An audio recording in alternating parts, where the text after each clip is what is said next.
Hello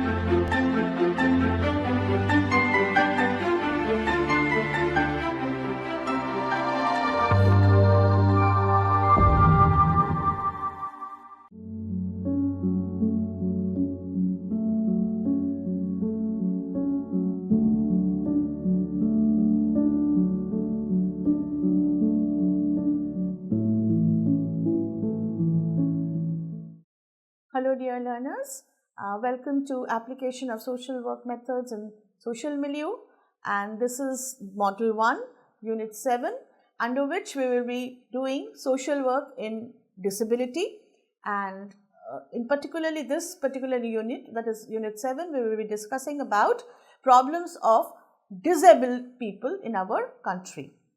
Hope you are all doing well and are fine. I am Dr. Kasturi Sinha Ghosh, Assistant Professor in Social Work, Netaji Subhash Open University. So dear learners, this particular aspect that we will be discussing today, which is about disabilities, is a very important topic indeed. You see, disability, this is something which tells us that we are talking about a group of people who are not able to perform some duties, or they are not able to perform some kind of day-to-day activities. Therefore, as a social worker, as we know that one of the major aspects is to make people able or to make people capable of doing their activities and be self-sufficient. Therefore, this particular topic is a very important topic for us.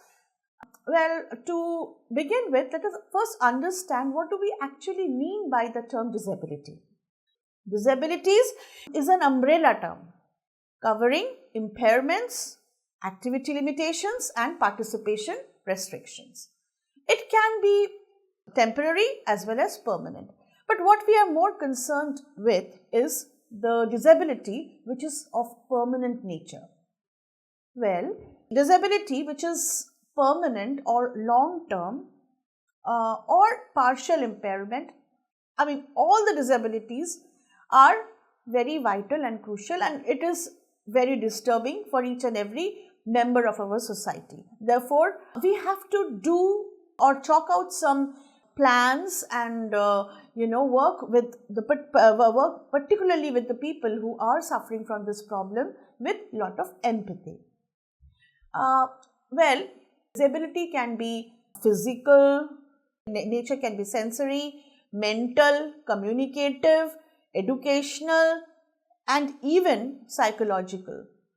So, they mean that normal life requirements cannot be met by the disabled people, which may lead them to depend on other people to meet their needs. Actually require people with disability, they require special training and rehabilitation for their future good.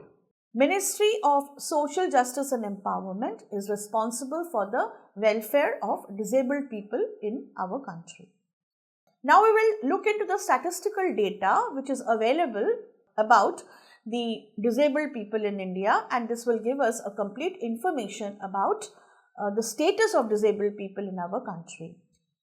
According to the census report of 2011, there are about 2.21% population of people in our country who are suffering from some kind of disability. That means that about 26.8 million out of 1.21 billion people in India are facing some kind of challenging situation. So, out of 2.21% population who are suffering from disability, it was found that 54% were male while 44% were women. Total percentage of scheduled caste population suffering from disability was found to be 2.45%, while 2.05% population of scheduled tribe population were suffering from some or the other kind of disabled situation. There were about 20% of the people who were having disability related to their movement, while people with disability in seeing were found to be 19%. Another 19% of the population amongst the disabled people were found to be having problem in hearing, and 8% population of the disabled people had multiple disabilities. 21% of the total disabled at India were found to be 17% of the disabled population were found to be within the age group of 10 to 19 years, while 16% of the population belonged to the group between 20 to 29 years of age. 61% of the disabled children in the age group of 5 to 19 were going to school, while disabled children within the age group of 5 to 19 who were attending school in the urban areas were found to be 65%, while compared to the rural area, which was 60%. Now, 54% of the children who were suffering from multiple disability never went to school. Additionally, half of the children with mental illness also did not go to school. Approximately 55%, that is about 1.46 crores of all disabled people were literate. Now, 62% of disabled men as well as 45% of the disabled women were found to be literate. Again, according to Census 2011, there are 1.7 crores of disabled non-workers, that means who were not employed. So, about 1.7 crores disabled were unemployed. Among them, 46 were male and 54% was found to be female. The highest rate of disability was found in the state of Sikkim. According to the report, 2.98% of the Sikkim's total population was found to be disabled, while disability was lowest in Daman and Diu with only 0.9% of disability found in this particular area of our country. Now, this was a statistical data and which gave us a picture of the prevailing situation of the disabled people of our country. Now, let us understand or try to find out what are the different challenging situations that the people who are disabled in our society often have to deal with. Now, first is the health inequalities. There are, of course, quite a lot of limitation in their day-to-day life as compared to the rest of the population. So, health inequalities prevails in the entire system. Next is attitudinal barriers. They face a lot of stereotypic situation. There are a lot of stigma and discrimination that they have to face in their day-to-day life. In a society, particularly like ours, they are called as, they are termed as apshagni, or they are someone who, if you look at them, then lot of your work will remain undone. So, this is what they are, this is how they are treated. So, this is because of the stigma, stereotypic behavior and discrimination that the people facing disability have to face in their day-to-day life. Next is accessibility. They face lot of challenges while accessing different kind of resources like education, employment. So, this is a big problem again. Discrimination against them in the workplace, that is in the case of their employment. There is a lot of discrimination that people with disability have to face in their workplace, like problem related to payment. They are often paid less. There is a chance that they are less likely to be promoted, and of course, unstable employment. In the case of education, again, many of the children in the schools are bullied or they are excluded from the day-to-day activities in the school. And this increases the cases of absenteeism from the school of the disabled children. Then transportation is a major challenge that the people with disability often have to suffer. Transportation systems are often not designed with the needs of individuals with disabilities in mind. Then mental health issues. This is another big challenging situation. They may often be neglected, they feel neglected, they are not taken into account while major decisions are taken up within the family. This leads to additional health and other social issues, which leads to their mental health problem. Then representation. They are often under representation. They are under representation in the field of media, in the field of decision making situation. So this again, their voice, their point of views are often unheard. They remain marginalized in this way due to under-representation. Rehabilitation service. Lack of availability and accessibility to quality rehabilitation services are again a major problem that the disabled people often have to suffer. Now, what are the different kinds of disabilities? To begin with, let's start with cerebral palsy. Well, cerebral palsy is a brain injury which is caused due to loss of muscle control, often presenting during pregnancy or infancy period, and can even lead to learning disabilities in adults if they go without any proper treatment.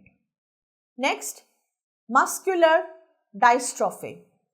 Muscular dystrophy is a genetic disorder that affects muscle protein synthesis genes, causing progressive degeneration in children. Multiple sclerosis. Multiple sclerosis is a neurological condition characterized by the breakdown of the myelin sheet around the person's nerve cells. This causes a range of symptoms which may include tremors, weaknesses, and even paralysis. Parkinson's disease. This is a disorder of the central nervous system that can result in tremors and stiffness in the muscles. Cognitive disability. Well, cognitive disabilities, also known as intellectual disabilities like autism, dyslexia, learning disabilities, these are also very much prominent within the people who are suffering from disabled condition. Next is the congenital disability. Congenital physical disabilities, also known as hereditary disabilities, are conditions that affect individuals right from birth, and this may include impairment that existed before the baby's conception. Acquired injury is the next one that we will be discussing. Physical disabilities may also result from various other factors which may include conditions like accidents, brain trauma, infection, illness, and conditions like dementia and stroke.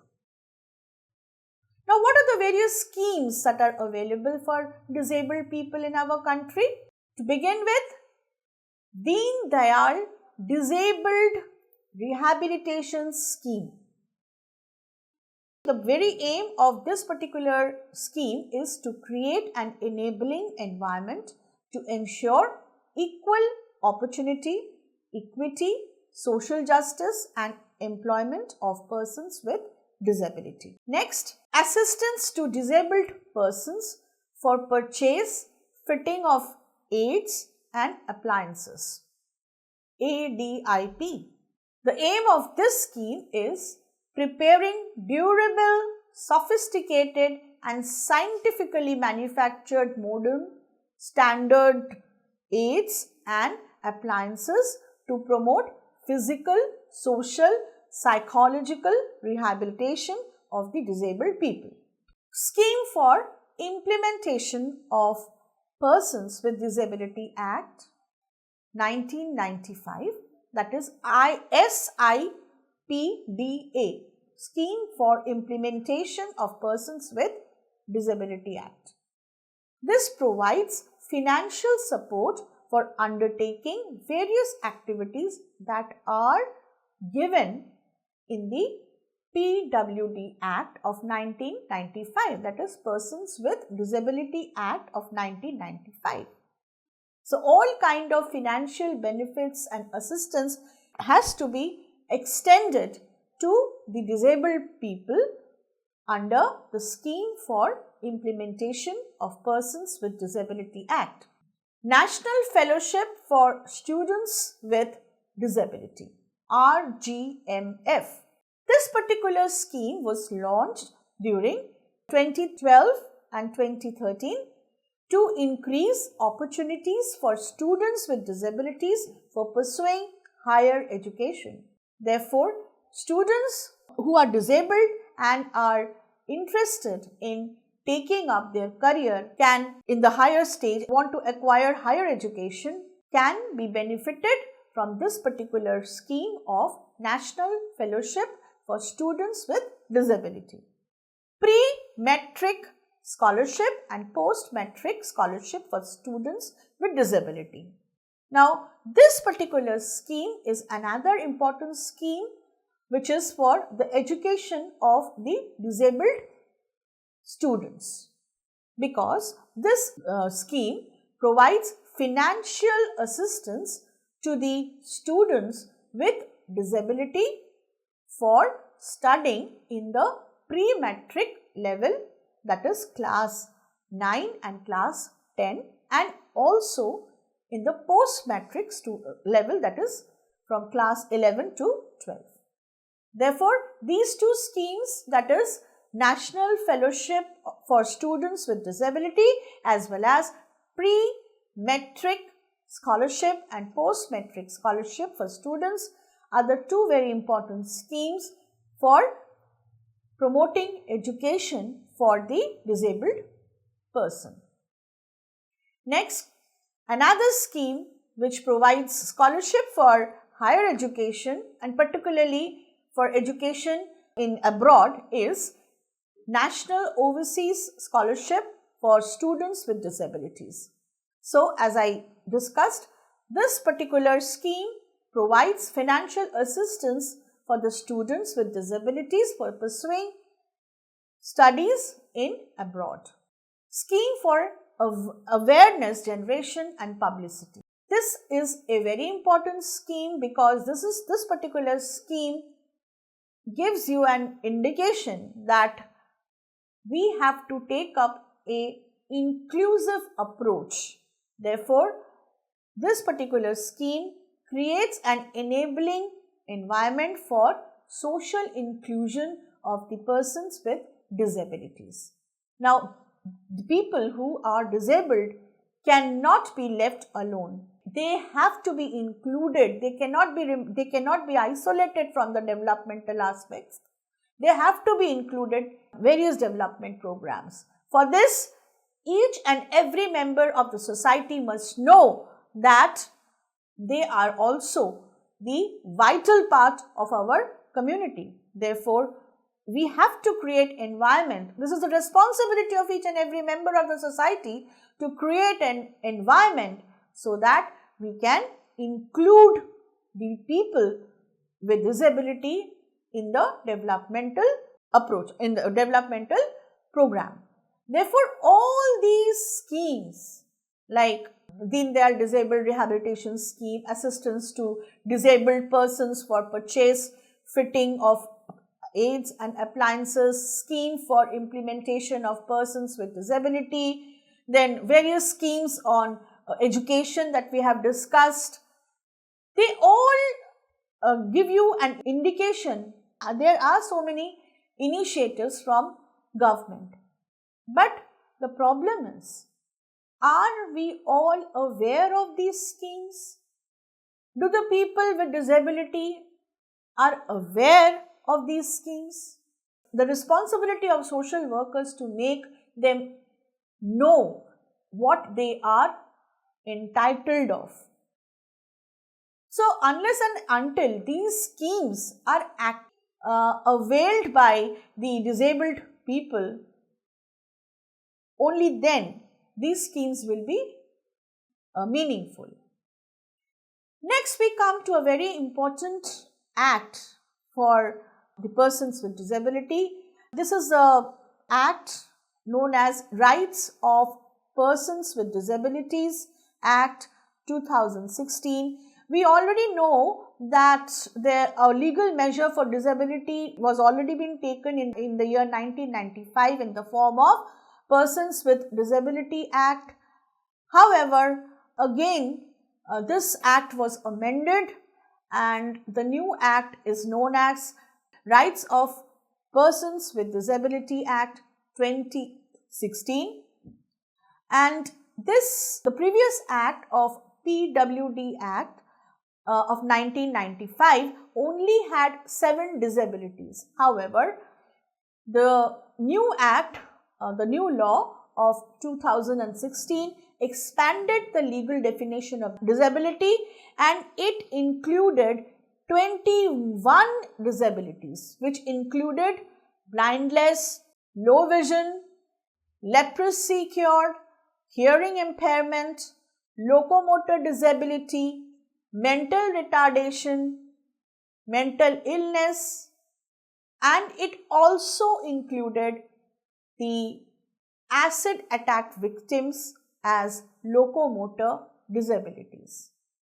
The RPWD Act, this new act of 2016, grants certain entitlements to the individual with benchmark disabilities who must meet a 40% of specified disability threshold, typically by a certifying authority. That is, a person who is found to be disabled by having 40% disability, that is actually what we mean by benchmark disability. That is, a person who meets a 40% of specified disability, they are being given a certificate by a particular authorizing or concerned authority, and that particular certificate would help him to avail all the facilities and of which they are entitled to.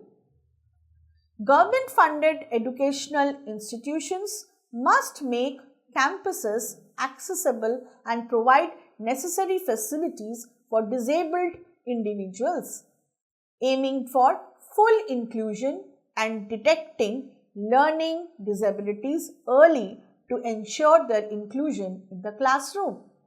Thus, this is a major step that government has taken up, or this act has to say, that is that all the educational institution, be it a school, college or university, must have all the facilities which can accommodate the disabled individuals.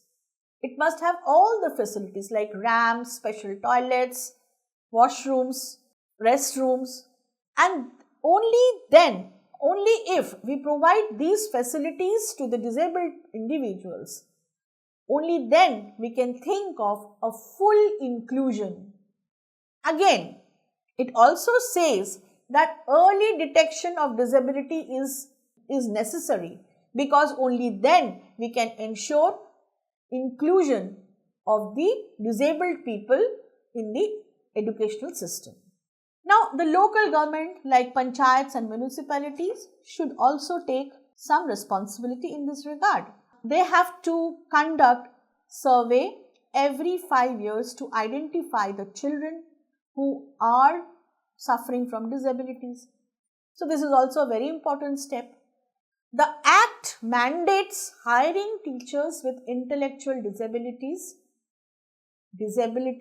brailles and sign languages skills, and promote alternative communication methods like sign language and braille for the, so that we can accommodate more and more people with disability within the educational system. Therefore, teachers who are specialized imparting training, people who are suffering from intellectual disabilities or any other kind of disabilities, specialized teachers who know braille and sign language, they are skillful in promoting alternative communication skills, must be recruited in special schools or in schools so that we can encourage inclusive education.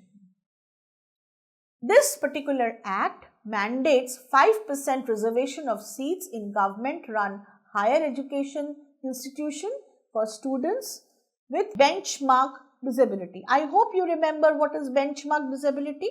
That is people with 40% of the specified disability, as we have discussed. Therefore, again, the Act mandates 5% reservation of seats in the government-run higher education institution for students with benchmark disabilities and a 5-year relaxation on upper age limits and the recommendation of scholarship. The Act requires data maintenance on disability. This is very important because unless and until we have data, we have information about the status of the disability, we cannot execute our plans. Thus, the Act for data maintenance on disability is important. This help us in emphasizing the development of exclusive training program for individuals with multiple or intellectual disability. The law also advocates for free healthcare checkups for disabled individual and create a barrier-free access to all hospitals and healthcare centers, and also priority treatment should be arranged, and promoting healthcare promotions and disability prevention activities must also be taken up mandatorily.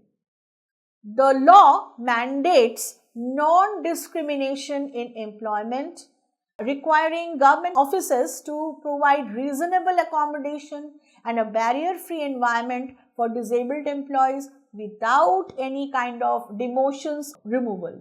The Act also mandates 4% reservation of government positions for applicants with benchmark disabilities and mandates disability-friendly plans for government buildings and 5-year retrofitting for existing buildings. Therefore, each and every government buildings must be disability friendly, and there is also a need for retrofitting after each 5 years to make it more conducive and for the disabled people.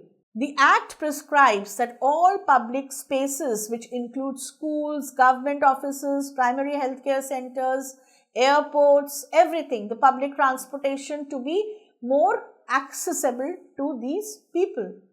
The Act also mandates the establishment of government positions, including a grievance redressal cell, to address discrimination in public institutions and complaints to district level committees on disability. This Act establishes a chief commissioner and a state commissioners for persons with disabilities who will have similar power to a civil court. So this Act promotes research so that we can ensure that these laws are effectively implemented, and a special court is established for offences against the disabled people. Now, how is these two acts, that is the previous act of PWD Act of 1995 and the recent act of 2016 are different. Now, both the act, it focuses on data collection, record keeping, making everything very, social exclusion, to promote social exclusion. It talks, both the laws talks about accessible education, healthcare system, employment. However, the act of 2016, as I've discussed in the earlier, that includes 21 diseases or 21 disabilities, and 2016 Act also focuses on right-based inclusion. It ensures the right to enjoy art, culture and recreational activities, and acknowledges diversity within the disability community. It also prohibits research without taking proper consent from the people with disability. In addition to this act, the recent act of 2016 also provides tangible provisions and grievance redressal mechanism with penalties for offences, and fraudulent access to benefit can also result in fines and imprisonment. Now, what are the international commitments in this regard? The first is Declaration on the Full Participation and Equality of People with Disability in the Asia Pacific region, that is in the year 2000.